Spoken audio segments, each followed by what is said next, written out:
So hey everybody, and welcome back to the Farmlet Quest Part 4. The saga with the mower has become an ordeal, and we had a cyclone bear down, bringing even more ridiculous amounts of rain for days, where I couldn't work or film. But this episode, I think we are really looking at what makes this game so incredible, the emergent gameplay. And so although this episode is more about high level macro strategy, we'll still be taking an unflinching look at the frontline micro combat zone, where cardboard doctrine, you will see, is now in full deployment, a radical maxing out of use of the cardboard offensive, because from the beginning I was confronted head on with issues with the lawnmower, especially now so many of these trees are shooting up with the water we've had. I can really see when the mower's back in action, it will be a complete game changer here. But the perceived challenge of getting the mower going is actually presenting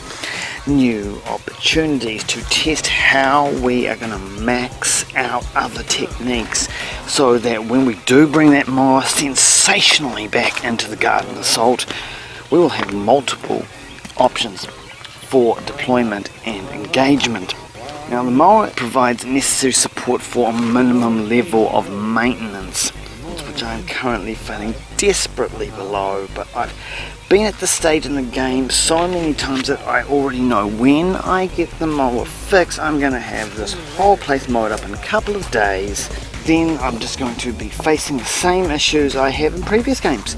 But now I have this opportunity to ramp up the experimental testing, because to me that is the key to engaging strategically with these gameplay dynamics, min-maxing this cardboard that I'm filling up my car with, and I'm bringing also back poison into the equation, because make no mistake, this is war.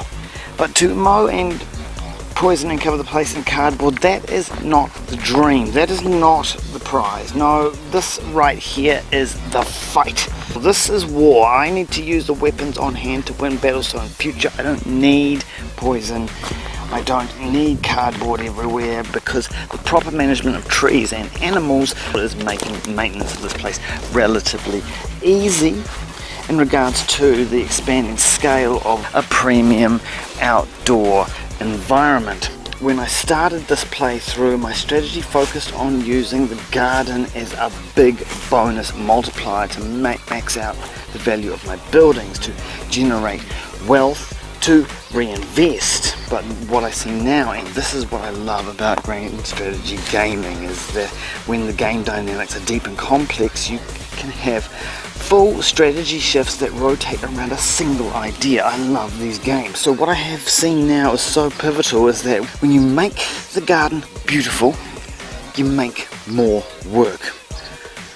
Even mowing the lawn, how I described the lawn as only if ever a temporary zone of control, the way to truly strategically aim for the goal of maxing out our buildings by utilizing the land to make a seriously high scoring, prestigious and grand outdoor setting, is to develop spaces that are much more easily taken care of, as I'm never going to leverage the impact I can make unless I can deploy maintenance conscious strategies that meet the scale and ambition of the mission at hand.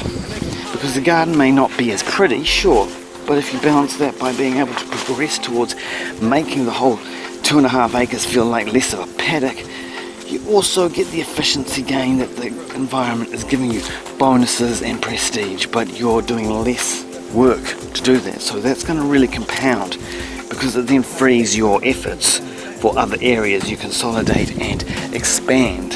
In a few days I could have all the mowing done if the mower wasn't getting fixed, but there's a bigger goal, because mowing just means more mowing. I am structuring a strategy so that in years to come, I don't have to keep doing the same things. I don't have to keep using cardboard and poison. That's the whole concept of this episode. Really starting to experiment on how far I can take my use of cardboard and poison and mowing when the mower is fixed, so that I can slowly implement a strategy so I don't have to be using so much cardboard and poison and mowing. while still freeing up lots of time so that I can continue expanding a much grander space cultivated. The implications are getting clearer. I have got to stop thinking about pretty flowers and cute shrubs that I'm buying off the Bunnings clearance table, because that's not the mindset of a player ready for weed warfare. Being the type of guy who's gonna freak out if the sheep comes along and eats your rose bushes, well, this is war, and roses don't grow in the jungle. It's got to be sheep, cardboard, poison, mower, until these weeds understand that I am in control here, and psychologically I have the upper hand in this war, having broken upon the battlefield and in shattered retreat. A mower does not scare these kinds of weeds out here. That's the truth. These weeds want nothing more than for me to go and buy another new mower, because the mower will never ever be enough. They will always win. You can't beat 2.5 acres into submission with a mower from the Bunnings. As much as I could plant the whole place with $5 shrubs from the clearance table, look, it's not going to happen, is it? We need 1, a trees, and 2, a sheep's.